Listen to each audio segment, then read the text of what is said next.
And the dominoes now are falling for Alabama here on National Signing Day, picking up the commitment of five-star linebacker from Gordo. That would be just like saying that, Ben Davis.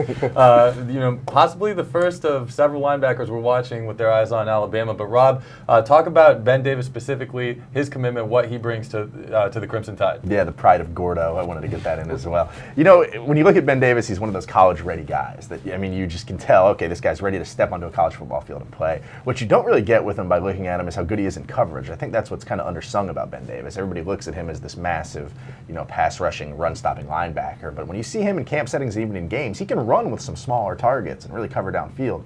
And that's why he's a five-star. I mean, he does so many things so well. Guys of his size are not usually as athletic as Ben Davis is. And, when you see him on the field, he strikes you pretty quickly.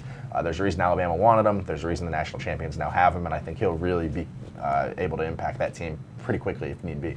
And all three of us had a chance to see him multiple times. First at the Alabama-Mississippi game, and then at Under Armour most recently. How do you think he fits in with this defense? What his role plays in this recruiting class so far for Alabama? I'll tell you what. When we were in Starkville, Mississippi, watching him, I said to both you guys, this might be the #1 player in the country, and I think he was in that discussion all the way until we saw Rashawn Gary dominate like he did at Under Armour. But this is a guy.